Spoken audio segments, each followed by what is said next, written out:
Hey everyone, I don't think you guys have seen me before, but I'm usually behind that computer, and I'm here today with a very special guest. Bill, do you want to go ahead and introduce yourself? Sure. Thank you very much. Hi there, everybody. I'm Bill Britton. I am the Chief Information Officer here at Cal Poly and kind of the brainiac behind this whole concept and start, and really glad to see where we are here today. That's amazing, yeah. Do you want to talk a little bit about your background and Sure. So I had 20 years in the Air Force. I did electronic warfare, electronic combat, which ended up becoming things like cybersecurity and other things. I also did 10 years of intelligence work. And then I worked around the Beltway or National Capital Region, Washington, D.C., in different companies, to where the last company I was in before I came to Cal Poly, we used to build tools for the government that they would take out into the field. They would use them out in the field. They were really cool stuff that would sneaker net stuff and all that sort of thing, and then they would bring that tool back and they'd put it on a shelf next to the Ark of the Covenant and forget about it. So really cool stuff. I feel very inexperienced now. Dang, I need No. Must go You're at the other end of the spectrum. You know, the starting side. I'm at the holy crap, how long have I been around finish side. So That's absolutely amazing. Yeah. What's your place in the CCI? Like, what is that? So I'm officially the director for the Cybersecurity Institute, and we started off quite a few years ago. Originally, I came out here on a contract as a contractor for Cal Poly, and in that role, I was to help stand up the Cybersecurity Center. That center morphed into an institute with our partnerships with the National Guard, the State Attorney General's Office, and others, to where now we service all sorts of customers and all sorts of capabilities. But we've never forgotten our primary focus, which is about getting to students and helping them understand cybersecurity, and particularly working with the great students at Cal Poly. But you guys kind of get it already, so our whole goal of this competition was to figure out we have to find a way to get to people younger, to get them excited and understanding what cybersecurity is. So we created what was the Cyber Challenge that was originally done in person here at the campus. And then what we've done is expanded that to the online format with the e-systems and the esports and gaming and all of the other stuff. So it's really blown up to be such a bigger thing now. That's amazing. Yeah. For me, I wasn't really introduced to cybersecurity till college. And in high school, I felt like, I heard about the DDoS attacks when I was playing Minecraft or different type of video games. Right. But understanding cybersecurity concepts, I never had that opportunity in high school. Yep. So now that I'm in college, I learned all about it at Cal Poly. But bringing down that barrier of entry is absolutely amazing. The world is, I guess like we're fully going to be on technology. We already are on technology, right? And without cybersecurity, we're not going to be in a good spot. Absolutely. So it's like, how many high schoolers do you know today don't own a phone? Not many. I can literally count them on my fingers. Right, right? Not many, right? And so they're exposed. We know that they're using Chromebooks and other devices, and we know that the protection and security of those students is imperative. But who's really teaching them about what security is, about what the tools are, what can you do? And so that's why we really created this game, was to get to a younger developmental cycle, middle school, high school, and develop schools' ability to use our tool sets, our educational opportunities, our training, and teach that, right? And let the students participate. And so what we want a student to do at the end of the competition is to not just say, well, I competed, but to say, I can do those skills. Yeah. I know what I'm talking about. And when we say, these skills are related to the NIST standards for cybersecurity education, you can go, I know that one, and I am confident enough. And now you can start to think about, maybe cybersecurity is something I want to do 100%. when I go to college, or if I don't go to college, maybe it's something I want to do anyway. So now it's a pathway out that we didn't have before. Yeah, 100%. Because like when I was in middle school, I think some police officers came in and they're like, hey, this is why you shouldn't share your password. And that's all I heard back then. But if I have an opportunity to participate in SGC and in an amazing competition, that's how you're going to expand your knowledge. People say that working on projects is like the best way to do that, but this is one of those, it's like just like a hackathon, right? Yeah. You're doing those CTFs, you're learning along the way. Yeah, I think the other thing that's really important in this is a lot of the students are out there listening, and they look at me and they go, okay, there's this old guy that's been doing this for a while, and they don't really listen, but they'll listen to you because they see them in you, right? And so the more you can share with them, the more you can tell them how this is really exciting. This is something that can be a career. This is what really is cool, and all the work that we're doing to learn this, that means a whole lot more to them than anything I could ever say. And so again, this whole group in here is our ambassador of that cybersecurity experience for them to think, maybe I can go do that too someday. No, that's absolutely amazing. Yeah, I mean, I feel like when you're younger, you're very curious, right? And we can give you those answers to the questions that you have, and you can find your way along the cybersecurity world. Sure. It's amazing. Yeah. Yeah, and now as a competition, this is like an esport, right? This is, look at the graphics going on in this thing, right? They're pretty cool. Yeah. I mean, let's face it. And so again, because we've made it exciting, it's not a standard lecture. You know all about lectures. I'm sure you've sat through how many so far? I mean, I'm pretty good at skipping those lectures. Yeah. Right? So. We don't talk about that. Yeah.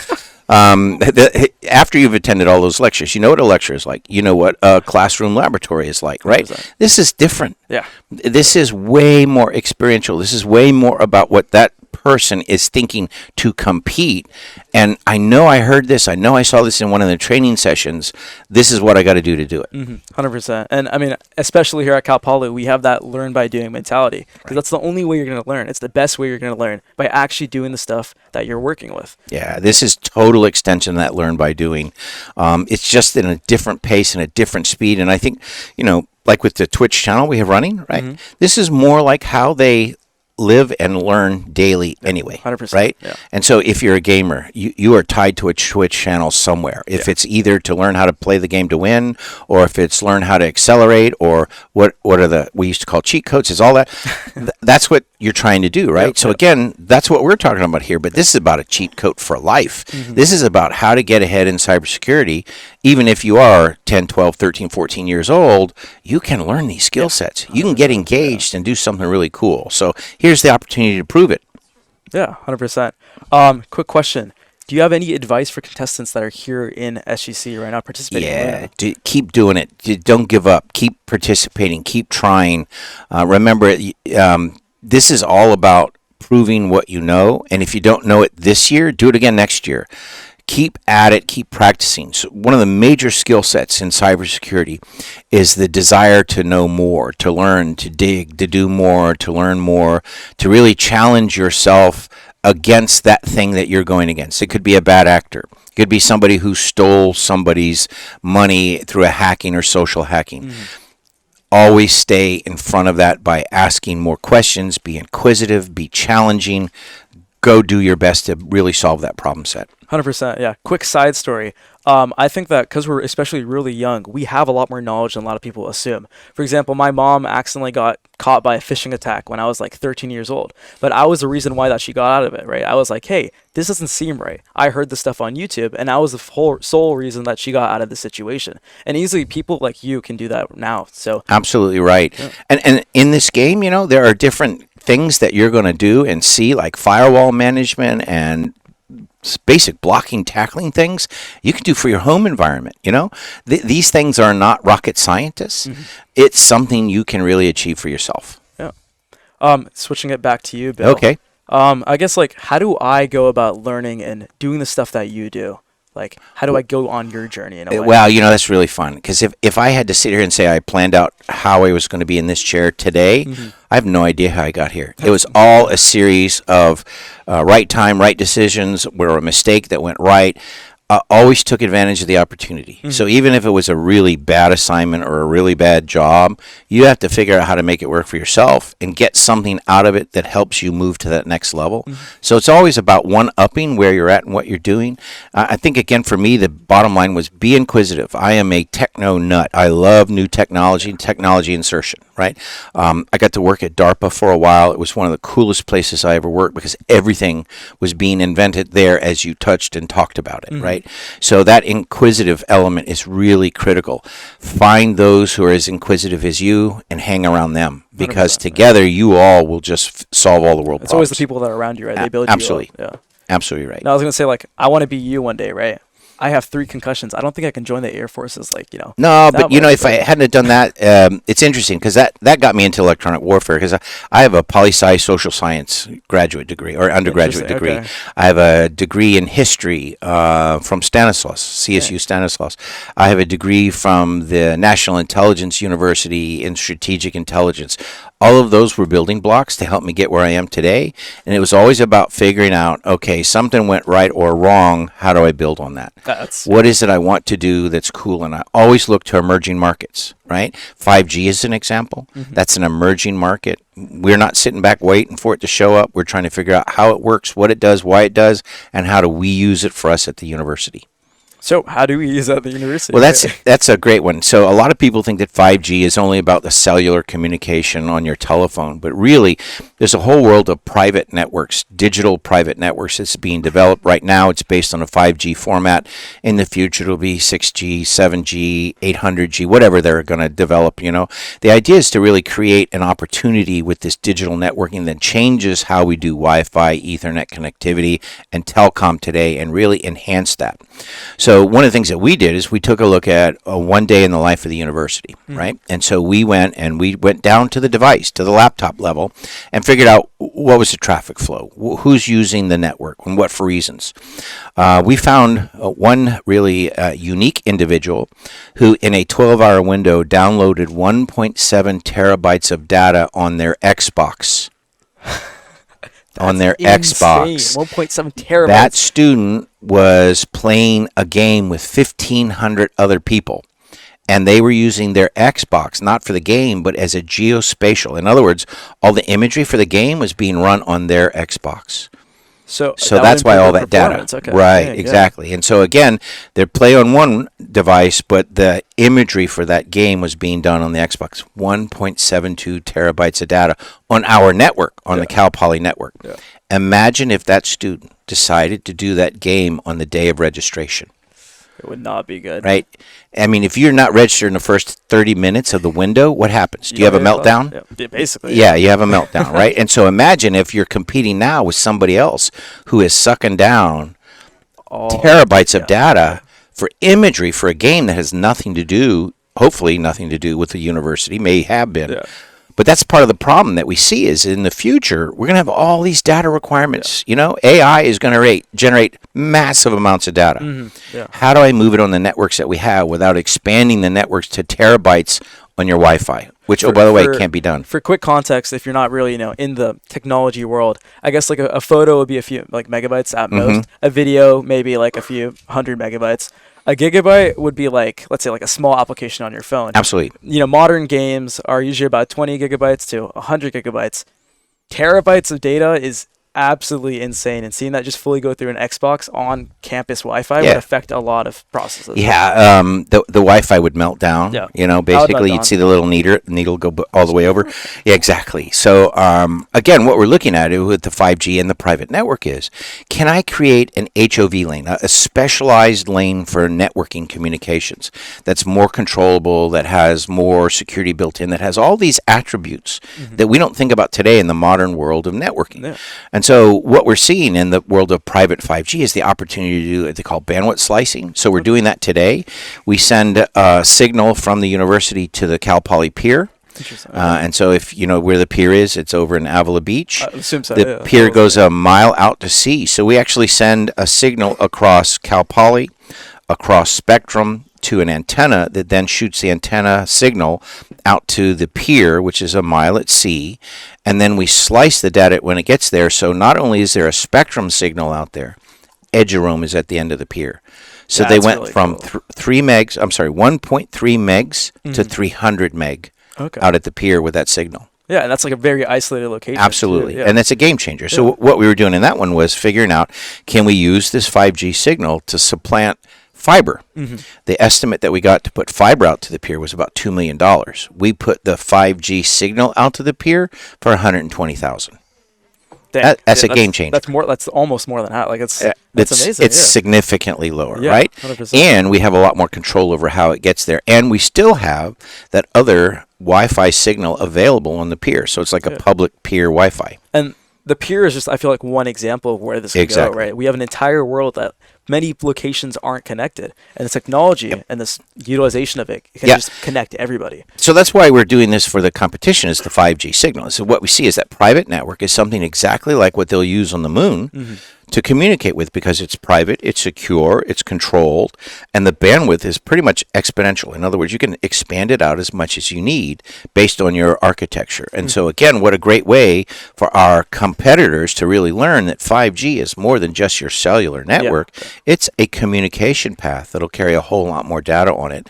And you're learning already how and why through the competition. So we're adding even another data set of learning that goes on during the competition. This isn't like, it's more than just your phone, right? You have your cellular data, but Absolutely. now you also have these devices that can fully connect. Correct. And just the potential of just being able to connect my Xbox, my phone, my iPad, and everything in any location is just absolutely amazing. Absolutely. It's awesome. And again, the kinds of things that we're looking at in the future with the 5G potential, the game is helping us with that, so we can use that in that context. But really, in the real world that we're talking about creating connectivity to classes, for clubs, that are private networks for those institutions to use, for those entities to use. So they're communicating one-on-one, not traveling the Wi-Fi, not traveling the internet as normal, competing for bandwidth, but really specialized pathways. Yeah. So as a gamer myself, recently Cal Poly Esports got a small esports lab set up on campus, but we were talking about ping and latency issues and not getting that really good Wi-Fi. Absolutely. But this 5G capability would just make that so much it easier. would blow that out of the water, Awesome. and it would make it yours. So it's a private virtual network. So it only you would be on that network at the time Which is you're a on lot it. more secure. Absolutely. A lot more secure, and also the bandwidth is available to you. So, in normal condition for like Wi-Fi or Ethernet, we compete for bandwidth. So you may have classroom activities, personal activities, there's utilities, all this other data is going across the Wi-Fi simultaneously. In the current world, it's a one-up. In other words, whoever gets there first owns it, unless we do traffic shaping. When we I do know that traffic with my shaping, family at home too. Yeah. Right? Yeah, absolutely. I'm watching Netflix. I'm playing a game. I'm downloading a movie. Yeah. Precisely. Yeah. So that one-up, that's not a good way to run the network.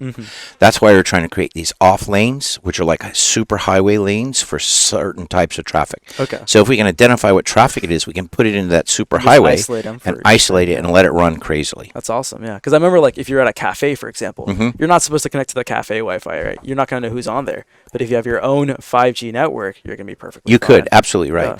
So one of the things we hope to do in the distant future is create a 5G network just for students at Cal Poly. So they would have a guaranteed delivery for access no matter where they were at in the community. That's awesome. Yeah. My last question for you, Bill, is what do you think the future of cybersecurity is? Is it like 5G? Is it a merge of like AI or some weird new cool tech, or like what's going to happen? What do you think? I think 5G and cyber all have something very similar. The more we learn, the more we know we need more capability. It's interesting that when I first started with cybersecurity, there were only certain specialists that got to do cybersecurity, and everybody else was on the outside. Yeah. And now what we see is that skill morphing to where if I'm a network engineer, I better understand cybersecurity. I better understand the premise of security. We call it security by design, where we build security into the portfolio as we develop it for implementation in the cloud. All those sorts of things are becoming common needs. Kind of like the secure software development lifecycle. Absolutely. Thing, right? Yeah, absolutely. So that not as with software, it's also hardware and development. It's also the user component. Yeah. You mentioned it earlier. Don't give your password away. You know how many people write their password still and put it on a piece of paper and put it underneath their mouse pad? A lot of people. Right? Way too many people, right? And they don't get it. My mom actually does that. Yeah. Oh, okay. Don't go to your house. Got it. Or they write it down and give it to somebody else in the family, or, it's just a common, everybody knows, and they use the same password for everything they have. Yeah. Well, I had a password. Yeah, well, you had the same password for 62 accounts.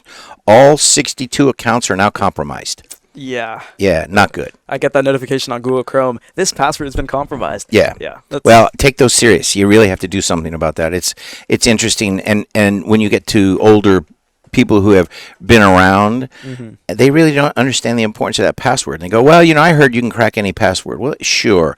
But the idea behind a password is to slow down them getting into your account. If you make it hard, right? If you make it hard, they have to work harder. They have to work harder. They go elsewhere where it's not so hard. Yeah. But if you write it down to where somebody can find it under your mouse pad, you made it way too easy. Trust me. Not good.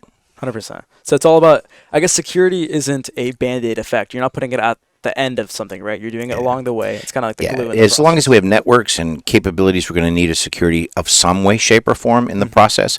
The more we can get everybody involved in it, more, I would say the word cognizant, understanding what security means to you in your life, in your architecture. We used to give a demonstration or a discussion where we start off and we said, okay, do you live in an apartment or a home? Let's say you live in a home. Okay. In your home, does your house have locks on the doors? Yes. Do you use them? Sometimes. Sometimes. But you control that, But right? yes, I do. I control it fully. So the key on that then is the same thing with your computer.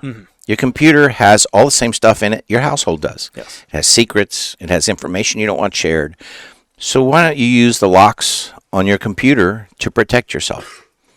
Right? Yeah. It just makes sense. So you've got to understand these things carry over. I remember when people used to name their computer and give it a name. Yeah. Right? Yeah. And they treat it like themselves and they would tell it secrets. Right? The problem with the computer is it doesn't care. If somebody says, what secrets can you tell me about you? It'll tell you everything. Yeah. Right? There's no limit on what it will tell you. There's no loyalty with your computer unless correct. you make it loyal. Right? Exactly. Yeah. The same with all computers and all equipment. So somebody in that security architecture has to be in that loop.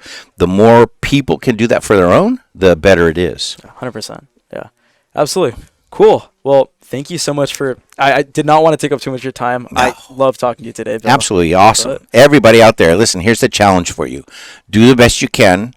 If you think you did the best you can and it wasn't good enough, keep doing it. Don't give up. Keep trying. Keep going after those things. And then come back to us next year and challenge yourself even more. We'll see you then. Yep. Thank you so much, guys. Talk to you all later.